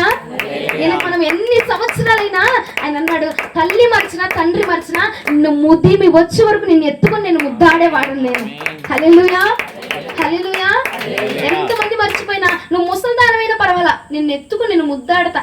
చిన్న బిడ్డలను అయితే మనం ఎత్తుకొని ముద్దాడతాం. ముసలి వాళ్ళు ఎవరైనా ముద్దు పెట్టుకుంటారా? చూస్తేనే అసహించుకుంటున్నారు ఈ జనరేషన్ వాళ్ళైతే. అలాంటిది అంటున్నాడు, ముదిమి వచ్చే వరకు నేను నిన్ను ముద్దాడతాను తల్లి. అలాంటి ప్రేమ, అలాంటి దేవుడు అండి మన దేవుడు. కాబట్టి మనము దగ్గరగా చేసుకోవాల్సింది ప్రభువునండి, దగ్గరగా చేసుకోవాల్సింది వాక్యాన్ని. అందరికి మనం పరిచయం చేయాల్సింది అమ్మ కార్తీక దీపం సీరియల్ కాదు. చూడే ఆడొచ్చాడు ఇవాళ, నువ్వు చూడు అసలు ఎంత భలే ఉంటుంది, భలే చమత్కారంగా ఉంటుంది, కామెడీ ఉంటుంది, వచ్చేస్తారు పొడిసేస్తారు, రా నువ్వు కూడా అని చెప్పి దానికి కానీ నువ్వు తీసుకెళ్లాల్సింది. రా నేను కూడా మందిరానికి వెళ్తానా, ఈ రోజున వాక్యం అద్భుతంగా ఉండబోతుంది, నేను ఇంట్లో కూర్చొని ప్రార్థన చేస్తా, దేవుడు నాకు చెప్పాడు ఈ రోజున వాక్యం అద్భుతంగా ఉండబోతుంది కాబట్టి నువ్వు త్వరగా వెళ్ళి సిద్ధపడి ప్రార్థించాను నాకు దేవుడు చెప్పాడు, నువ్వు కూడా రా అని చెప్పి నీతో పాటు ఇంకొక వ్యక్తిని నువ్వు మందిరానికి నడిపించాలి. కానీ అక్కడ జాతర జరుగుతుంది, అక్కడ ఇది జరుగుతుంది, వాటికి వెళ్దాం పదా, అక్కడ ఈ పంచుతున్నారు అని చెప్తే మనము లోకానుసారము కాదు తల్లి. లోకానుసారంగా ఉండి నా పట్ల దేవుడు చేయట్లేదు అంటే ఎలా జరిగిద్ది కార్యము? ఏమండి, ఎలా జరిగిద్ది అంటారు? కార్యం జరగదు. అద్భుతం జరగదు. నీ ప్రార్థన దేవుడు అంగీకరించాలంటే నువ్వు ప్రతి విషయంలో పర్ఫెక్ట్ గా ఉండాలి. అవసరానికి దేవుని వాడుకోవద్దు, అవసరానికి బైబిల్ని వాడుకోవద్దు. ప్రార్థన అంటే అవసరం కాబట్టి అప్పుడు బైబిల్ తీసుకొని వస్తారు. ఇంటికి వెళ్ళగానే ఇసురా షెల్ఫ్లోనో, ఆ బ్యాగుల్లోనో, ఆ హ్యాండ్ బ్యాగుల్లోనో, ఇక్కడ ఎక్కడో పడేస్తారు. మళ్ళా ప్రార్థనకి మళ్ళీ ఎప్పుడేం వచ్చింది ఆదివారానికి మళ్ళీ బైబిల్ తీసుకొని వస్తాం. అవునంటారా కాదంటారా? నిజంగా ఒప్పుకుందామా దేవుడి సన్నిధిలో? అలాంటి వారు ఉంటే ఒకసారి చేయెత్తుతారా? చేయెత్తి దేవుడి సన్నిధిలో ఒప్పుకుంటే అండి శిక్ష నుండి తప్పించబడతామంటే. ఈ మాట మీకు తెలుసా? మీకు ఏంటంటే సరదాగా ఉండొచ్చు, నవ్వుతాలుగా ఉండొచ్చు, కానీ ఆయన అన్నాడు, నా సన్నిధానంలో ఎవరైతే ఒప్పుకుంటారో వారిని నేను తప్పించబోతున్నాను, వారిని నేను క్షమించబోతున్నాను అని చెప్పి ఉన్నాడు. కాబట్టి ఈ రోజు నువ్వు ఎత్తిన ఎత్తకపోయినా నాకు అనవసరంగానండి దేవుడికి చెప్పుకొని బాధ అంతా. ఒకటి నువ్వు చేయొద్దు, అవసరానికి ప్రార్థించొద్దు. అవసరం వస్తే ప్రార్థన. అప్పుడు దాకా దేవుడు గుర్తురాడు, అప్పుడు దాకా దేవుడే గుర్తురాడు, అప్పుడు దాకా బైబిల్ గుర్తురాదు, అప్పుడు దాకా దేవుడి వాక్యాలు గుర్తురాదు. ఇజ్రాయేలు జనాంగంలాగా అవసరం తీరిపోయినాక దేవుడిని విడిచిపెట్టదు ప్రియ సహోదరి సహోదరుడా. అవసరానికి వాడుకొని అవసరానికి విడిచిపెట్టి అన్యుల వలె మనము ప్రవర్తించకుండా దేవుని బిడ్డలుగా మనము ప్రవర్తించుదుము గాక. హల్లెలూయా. ఇక రెండవది ఎలాంటిది మనం చేయకూడదంటే, గుర్తొస్తే ప్రార్థన. గుర్తొస్తే ప్రార్థన. ప్రార్థన, అవును చర్చికి వెళ్ళాలి, సర్లే ఈ 2 రోజులు ఉంది, 3 రోజు సర్లే వాళ్ళు ప్రార్థన చేస్తారు. ఎందుకో మనసు కనిపించింది ప్రభా, నువ్వు ఎందుకో గుర్తొచ్చావు బాగా, ఏదో వ్యక్తిని చూశాను కానీ నువ్వెందుకు నాకు బాగా గుర్తొచ్చావు దేవా, కానీ కన్నీళ్ళు ఆగట్లేదు ప్రభా అని చెప్పి దేవుడు గుర్తొచ్చినప్పుడు వెళ్ళి మోకాలేసి ప్రార్థన చేసే బిడ్డలుగా ఉండకూడదండి. ఎల్లప్పుడూ ప్రతి నిమిషము ప్రభు మనకి జ్ఞాపకంలో ఉండాలా, ప్రభు ఆలోచనలు మన మదిలో మెదులుతూ ఉండాలా. ఏది చేసినా ఏం చేసినా దేవుని నువ్వు స్మరిస్తూ ఉండాలా. ఈ వాక్యము కొంతమందికి అర్థం కాకపోవచ్చు, కానీ విలువైన వర్తమానం దేవుడు చెప్తున్నాడు ప్రియ సహోదరి సహోదరుడా. ఇది కనుక మనం ఆచరణలో పెడితే మన జీవితము, మన భక్తి, మన ఆత్మీయ స్థితి చాలా మెరుగుపడబోతూ ఉన్నది. గుర్తుకొచ్చినప్పుడు చేసే ప్రార్థనలు కాదు, గుర్తుకొచ్చినప్పుడు చేయొద్దు. నిరంతరము ప్రభు నీకు జ్ఞాపకంలో ఉండును గాక. గుర్తుకొచ్చినప్పుడు ఎవరు ప్రార్థన చేశాడు? సంసోను. ఏం చేశారు? అప్పుడు దాకా దెలీలాతో తిరిగి అంత చేసి అంత ఇదయ్యి అంత సంతోషం ఉన్నాడు. ఎప్పుడైతే బాధ వచ్చిందో, ఎప్పుడైతే శోకం వచ్చిందో, ఎప్పుడైతే ఇగో తీసుకెళ్లి ఫిలిస్తీన్లు ఆ యొక్క గుడిలో బంధించారు, అప్పుడు చేస్తున్నాడండి ప్రార్థన. గుర్తొచ్చాడు అప్పుడు దేవుడు. ఏమండి, ఎవరో వ్యక్తులను చూస్తే గుర్తొస్తారు కొంతమందికి దేవుడు, ఎవరినో చూస్తే గుర్తొస్తారు, లేదంటే ఏదో కష్టం వస్తే గుర్తొస్తారు. అలాంటి గుర్తొచ్చే ప్రార్థనలు దయచేసి చేయబాకండి ప్రియ సహోదరి సహోదరుడా. సంసోను కూడా అలా చేసి ఆఖరికి ఏం కోల్పోయాడు? ప్రాణాన్ని కోల్పోయాడు. గుర్తొచ్చినప్పుడు చేయడం, గుర్తొచ్చినప్పుడు చప్పట్లు కొట్టడం, గుర్తొచ్చినప్పుడు అంటే అప్పుడు దాకా నువ్వు క్రైస్తవురాలు అన్న మాట నీకు గుర్తులేదా? అప్పుడు దాకా క్రీస్తు సంబంధం అని గుర్తులేదా? అప్పుడు దాకా నీ కోసం ప్రాణం పెట్టింది యేసు ప్రభుల వారు అన్న మాట నీకు గుర్తులేదా? ఇష్టం వచ్చినట్టుగా తిడతామండి, పక్కింటామని ఇష్టం వచ్చినట్టుగా మాట్లాడేస్తా ఉంటాం. అప్పుడు నీకు గుర్తు రాలేదా? లోకం అనుకుంటుందట క్రైస్తవులు అంటే వారికి చాలా క్షమాగుణం ఉండిద్ది, వాళ్ళకి చాలా ప్రేమించే గుణం ఉండిద్ది, వాళ్ళు దేన్నైనా ఆదరిస్తారు, ఎవరినైనా ఆదరిస్తారు అని అనుకుంటారంట. అన్యులు అనుకుంటారంట, కానీ మనందరిలో ఏముంటుంది? అది దానికి రివర్స్. అవునా? ఆపోజిట్. నాకే రావాలి ఆ సీటు, అది వచ్చి కూర్చుంటా మేము ఇందాక వాళ్ళకంటే వచ్చి ముందు కూర్చున్నాం మేము. అవునా? వాళ్ళకంటే ముందు వచ్చి మేము కూర్చున్నాం కాబట్టి ఆ సీటు మొత్తం మాదే. అలాంటి గుణము కాకుండా క్రీస్తు యొక్క స్వభావం మనము చూపించదుము గాక. చూడండి, న్యాయాధిపతులు 16:28 నేను ముగించబోతున్నాను. మీరు నా అలా చూడాల్సిన అవసరం లేదు. న్యాయాధిపతులు 16:28. అప్పుడు సంసోను, యెహోవా ప్రభువా, దయచేసి నన్ను జ్ఞాపకం చేసుకొనుము. దేవా, దయచేసి ఈసారి మాత్రమే నన్ను బలపరచుము. నా 2 కన్నుల నిమిత్తము ఫిలిష్తీయులను ఒకమారే దండించి పగ తీర్చుకొననిమ్మని యెహోవాకు మొరపెట్టి. ఉందా లేదా అక్కడ? ఇంకా చాలా అన్న ఉందా లేదా అక్కడ? ఏం చేస్తున్నాడు? ఈ ఒక్కసారికి నన్ను కాపాడయ్యా, ఒక్కసారి కాపాడు ప్లీజ్ అయ్యా, బ్రతిమలు ఆడుకుంటున్నారు. ఇంకోటి చూపిస్తే చూడండి, మీ మొహాలు చూడలేకపోతున్నాను కానీ మీ బాధ నీరసం. ఇంకొకటి నేను చూపిస్తా చూడండి. 3వదిగా బాధ వస్తే ప్రార్థన. ఏమండి, బాధ తట్టుకోలేని బాధ. ఎవరైనా నీ మీద అన్యాయపు మాటలు మాట్లాడితే, ఎవరైనా నీ మీద పగబట్టి నీ మీదకి వచ్చేస్తుంటే ఏమొచ్చింది నీకు? బాధ. అప్పుడు చేస్తారండి. నేనేం చేశాను ప్రభా, నేనేం అన్యాయం చేయలేదు ప్రభా, అంత మంచిగా పోయాను ప్రభా, అంత నాకు నష్టమే వచ్చింది. మంచిగా వెళ్ళాను ప్రభా, కానీ ఏమొచ్చింది? ఉన్నారు కదా అట్లాంటి వాళ్ళు. మంచిగా వెళ్ళాను ప్రభా, నష్టం వచ్చింది. వదిలేండి నష్టం. దానికి ఉదాహరణ ఎవరంటే యాకోబు. యాకోబు ఏం చేశాడు? అప్పుడు దాకా ప్రార్థన చేశాడులే, కానీ ఇప్పుడు చేసిన ప్రార్థన ఒక సపరేట్గా ఉంది. ఎందుకంటే వాళ్ళ అన్న చంపడానికి మీదకి వచ్చేస్తున్నాడు యాకోబు అన్న. ఎవరిని చంపడానికి? యాకోబు అన్న అని చెప్పాను కదా, మళ్ళీ ఆలోచిస్తున్నారేంటి? యాకోబుని చంపడానికేనా? ఎవరిని చంపడానికి? యాకోబు ఒక సహోదరుడు యాకోబుని చంపడానికి వచ్చేస్తుంటే అప్పుడు ఏం కలిగింది? బాధ కలిగింది, భయం కలిగింది, తన ప్రాణాన్ని రక్షించుకోవాలన్న ఆశ కలిగి ఏం చేస్తున్నాడు? అప్పుడు కూర్చొని మొరపెడుతున్నాడట. మొరపెట్టి ఆఖరికి దేవుడు వస్తే దేవుడు పాదాలు విడవలేదటండి. అమ్మా అప్పుడు దాకా ప్రార్థన చేయలేదు, అన్ని సంవత్సరాలు ప్రార్థన చేయలేదంటే చేశాడు. అప్పుడు దాకా చేసిన ప్రార్థన వేరు, ఇప్పుడు చేసిన ప్రార్థన వేరు. ఇప్పుడు చేసిన ప్రార్థన పరలోకములో ఉన్న దేవుని భూమి మీదకి దిగబెట్టేశాడండి. అలాంటి ప్రార్థన చేశాడు. ఆ ప్రార్థనకి ప్రార్థనకి తేడా ఉందా లేదా? అంటే దేవుడు మనవి ఆలకించాడు కాబట్టి దిగి వచ్చేసాడండి. హల్లెలూయా, హల్లెలూయా, హల్లెలూయా. అప్పుడు చేశాడు, ఇప్పుడు చేశాడు. అది సపరేట్లే. యాకోబులాగా మనము బాధ వస్తే దేవా పొడి చేస్తున్నారు, దేవా చంపేస్తున్నారు, దేవా ఇదైపోయింది అదైపోయింది, కాపాడయ్యా అయ్యా, సమస్యలో ఉన్నాను కాపాడయ్యా అయ్యా, కోర్టులో ఉన్నాను కాపాడయ్యా అయ్యా, అందులో ఉన్నాను కాపాడయ్యా, ఇందులో ఉన్నాను కాపాడయ్యా కాదు. నీవు మొదటి నుంచి నీ ప్రార్థన పునాది ఉంటే కనుక నీ ఇల్లు బలముగా కట్టబడతా ఉంటది. నీ ప్రార్థన జీవితము, నీ భక్తి జీవితము చాలా భద్రముగా కాపాడబడుతూ ఉంటది. హల్లెలూయా, హల్లెలూయా. ఇప్పుడు నాకేం చెప్పా? నీ ప్రార్థన ఎలా ఉండకూడదో చెప్పా.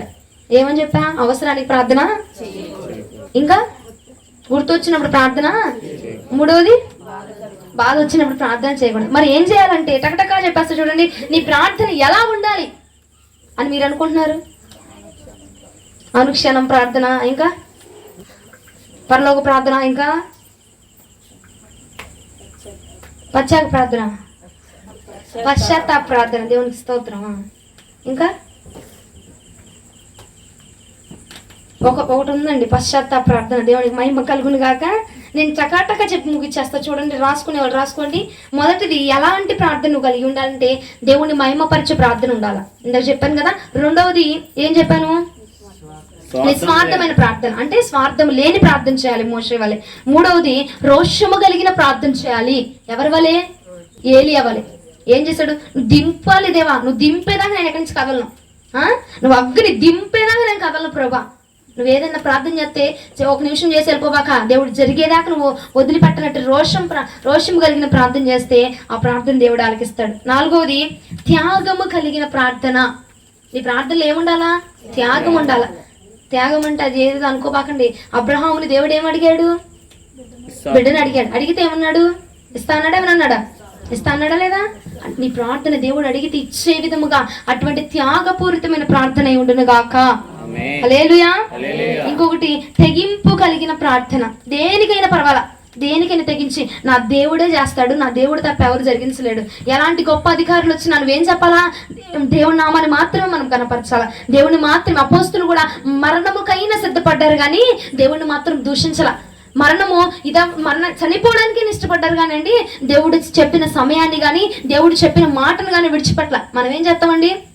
అస్సలు ఈ స్వభావం మనకు అస్సలు ఉండదు, తెగించడం.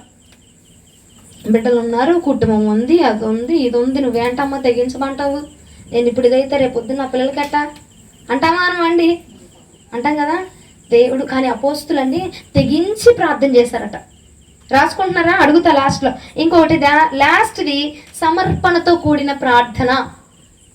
ఈ ప్రార్థన ఎలా ఉండాలంటే దేవుని మహిమపరిచే ప్రార్థన అయి ఉండాలా. రెండోది స్వార్థం లేని ప్రార్థన అయి ఉండాలా. మూడోది రోషము కలిగిన ప్రార్థన అయి ఉండాలా. నాలుగోది త్యాగము కలిగిన ప్రార్థన అయి ఉండాలి. 5 తెగింపు కలిగింది ఉండాలి. 6 సమర్పణతో కూడిన ప్రార్థన. యెఫ్తా ఎదురొస్తే, అయ్యా నువ్వు కనుక ఈ యుద్ధంలో నాకు గెలిపిస్తే నేను వెళ్తే నా ఇంటి ముందు ఎవరైతే ఎదురుగా వస్తారో వారిని నీకు ఇచ్చేస్తాను ప్రభా, సమర్పించేస్తా, నువ్వు ఏ చెప్తే నేను అది చేసేస్తా అంటే ఒక తీర్మానం తీసుకొని ఆ తీర్మానం ప్రకారంగా నడవడం సమర్పణ అంటే. మనం కూడా 31st నైట్ కొన్ని తీర్మానాలు తీసుకుంటాం. ఎట్లా ఉంటాను ప్రభు, ఎట్లా చేస్తాను, బైబిల్ మొత్తం కంప్లీట్ చేస్తాను ప్రభు అని. అవునా? అలాంటి తీర్మానాలు తీసుకొని ఏం చేయాలా? ఆ తీర్మానాల మీద నిలవపడ్డమే సమర్పణతో కూడిన ప్రార్థన. ఏం చెప్పా? 6 చెప్పా. 6లో 2 చెప్పండి. రోషం. ఇంకోటి నిస్వార్థమైన ప్రార్థన, దేవుని మహిమపరచడం 2. ఇంకో 3వది రోషం, ఇంకా త్యాగం, ఇంకా తెగింపు, సమర్పణ. ఈ 6 మనలో జరుగునుగాక. హల్లెలూయా. నీ ప్రార్థన ఈ 6 విధాలుగా మన ప్రార్థన ఉంటాయండి. అమ్మ ఒకటి తర్వాత ఒకటి అలవాటు చేసుకో, అన్ని అంటే అవ్వదు కాబట్టి ఒకటి తర్వాత ఒకటి. అయ్యా నిన్ను మహిమపరిచే ప్రార్థన నాకు నేర్పించు. 2వది స్వార్థం లేని ప్రార్థన నాకు నేర్పించయ్యా. తెగింపగలిగిన ప్రార్థన నేర్పించయ్యా. రోషము కలిగిన ప్రార్థన నేర్పించయ్యా. సమర్పణ కలిగిన ప్రార్థన నేర్పించయ్యా. తెగింపుతో నీ కోసం అడిగేసే ప్రార్థన నాకు నేర్పించు ప్రభా. అయ్యా ఎలాంటి నిస్వార్థం, ఏ స్వార్థం లేకుండా నీ నామాన్ని గణపరిచే ప్రార్థన నాకు నేర్పించయ్యా అని ఒకటి తర్వాత ఒకటి నువ్వు నేర్చుకొని దాని ప్రకారంగా అలవాటు చేసుకుని నడుచుకుంటే దేవుడు అంటున్నాడు, నీ ప్రార్థన నేను వినబోతూ ఉన్నాను. అది ఏ సమయమందు చేసినా, సమయమందును అసమయమందును, నువ్వు ఎప్పుడు చేసినా నీ మనవి నేను ఆలకించాలి, నీ ప్రార్థన నేను అంగీకరించాలి, నా సన్నిధానంలోకి చేర్చబడాలంటే గనక ఈ 6 రకములుగా మనము ప్రార్థన చేయుదుముగాక. హల్లెలూయా. మరలా ఒకసారి చెప్పన. 6 దేవుని మహిమపరిచే ప్రార్థన. 2వది 3, 4, 5, 6 దేవునికి మహిమ కలుగును గాక. మిమ్మల్ని బట్టి ఈ 6 మీ అందరిలో నెరవేర్చబడును గాక. ఈ 6 మీ అందరిలో జరుగును గాక. ఈ 6 మీరు పొందుకుందరు గాక. ఈ 6 మనం చేస్తాండి ఏం జరిగిద్దో చెప్పన. గొప్ప అద్భుతము. నువ్వేది చేస్తే ఆ మనవ దేవుడు ఆలకించబోతున్నాడు. ఆ నిమిషమే, తర్వాత ఎప్పుడో 2 జన్మలు 3 జన్మలు కాదు, ఆ రోజే అప్పుడే ఆ క్షణమందే నా ప్రభు నీ మనవి ఆలకించబోతున్నాడు. ఎందుకంటే నువ్వు చేసిన ప్రార్థన మామూలు ప్రార్థన కాదు. నువ్వు దేనికోసం చేస్తున్నావు? ఆయన మహిమ కోసం చేస్తున్నావు. ఆయనండి మహిమను పోగొట్టుకునే దేవుడు కాదు, మహిమను విడిచిపెట్టే దేవుడు కాదు. ఆయన మహిమ కోసం చేస్తున్నావు కాబట్టి ఏం చేసేస్తాడు? నీ పట్ల కార్యం అద్భుతం జరిగిపోద్ది. 2వది స్వార్థం లేకుండా చేస్తున్నావు కాబట్టి నీ మనం వెంటనే ఆలకించేస్తాడు. 3వది తెగింపు కలిగి చేస్తున్నావు. అసలు తెగించి నీ కోసం ఎవరైనా తెగించి ప్రాణాలకి తెగించి ఏదైనా తెచ్చి బహుమతి ఇస్తే నువ్వు ఊరుకుంటావా? ఏమంటే వాళ్ళు తప్పక అంగీకరించరా? ఎలాంటి కఠినాత్ములైన వాళ్ళ మనసు కరిగిపోద్ది. అలాంటిది నా ప్రభు మనసు కరగదా? తప్పకుండా కరిగి నీ పట్ల అద్భుతం చేస్తాడు. సమర్పణతో కూడిన ప్రార్థన. ఇవన్నీ కూడా మనం చేస్తాండి. నీ మనవి ఏ క్షణమందు ఏ ప్రార్థన చేస్తున్నావో ఆ ప్రార్థన నా ప్రభు విని అంగీకరించి నీ పట్ల గొప్ప అద్భుతం చేయబోతూ ఉన్నాడు. హల్లెలూయా. హల్లెలూయా. ఈరోజు మన అంశం ఏమిటి?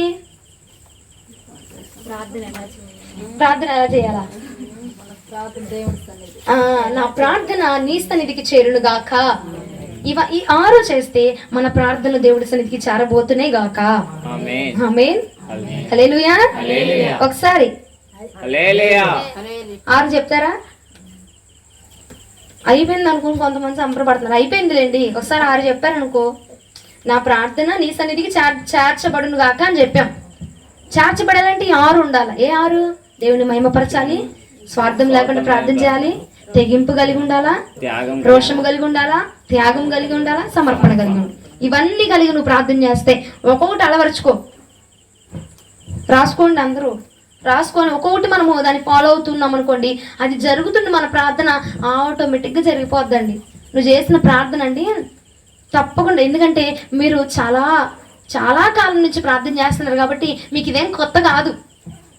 చాలా కాలాల నుంచి మీరు దేవుని సన్నిధిలో బ్రతిమలాడుతూ గోచాడుతూ ఉపవాస ప్రార్థనలన్నీ అవని ఇవని చాలా నాకు తెలియని పేర్లన్నీ కూడా మీకు తెలుసుకుంటూ నేను నేర్చుకుంటూ నేను మీకు చెప్తా ఉన్నాను. కాబట్టి మీరందరూ కూడా ఈ అనుభవంలోనికి వచ్చుదురుగాక.